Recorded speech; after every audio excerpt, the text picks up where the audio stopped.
درنه اوریدونکو ستړي مشئ 3 بجې شوې زموږ غږ له سپوږمۍ راډیو نه اورئ پام مو راګرځوم تر دې دمه وروستیو او مهمو خبرونو ته.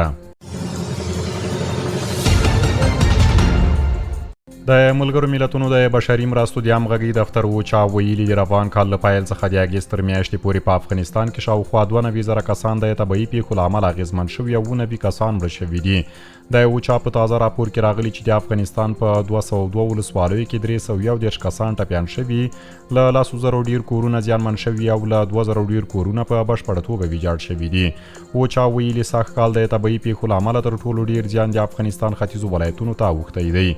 دغه سازمان همداراز د نړیوالو مرستندویانو له لوري د بودیجې د کمیدو په اړه اندېښنه ښودلې او ویلي دي چې د 2026 کال لپاره لا اټکل شوي 1.7 میلیارډ ډالرو بودیجې څخه تر اوسه یوازې 440 میلیونه ډالر یا 6% ترلاسه شوي دي. د افغانستان د امانتي صندوق د مدیره پلاوي غړي شاه محمود مهرابي ویلي چې دغه صندوق له جوړېدو وروسته د هغه ګټه 661 میلیونه ډالرو ته رسېدلې ده. مهرابي زیاته کړې چې دغه صندوق شتمنۍ د بشري مرستو د برابرولو او د حکومت د لګښتونو د تمویل لپاره نه بلکې د افغانستان د بهرنیو اسعارو د زیرمو د ساتنې لپاره دي. د افغانستان وجهي صندوق د 2022 کال په سپتمبر میاشت کې په سویس کې د امریکا لخوا دغه هیواد د 3.5 میلیارډ ډالرو شتمنیو د ساتلو په موخه جوړ شو.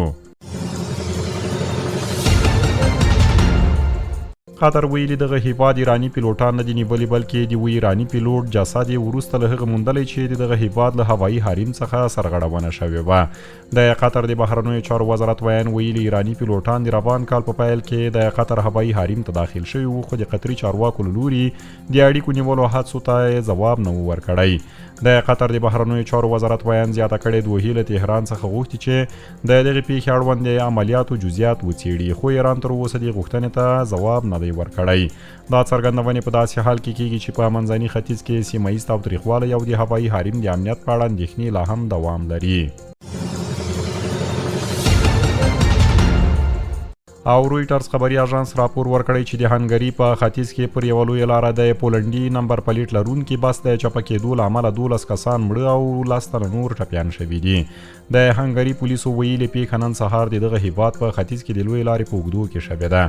بس د موزوکریستش ښار ته څیرمه له سړک څخه وتلی یوې کاندې ته لوېدلی او چپه شوی دی. د راپورونو له مخې په بس کې 50 مسافر او 2 موټر چلوونکي سپاره وو او د هنګري ختیځ ته د نیریګا هازا ښار پر لور روان وو. لومړني معلومات ښیي چې ښایي موټر چلوونکی د موټر چلولو پر مهال بیده شوی وي چې له امله یې بس له سړک څخه وتلی او چپه شوی دی.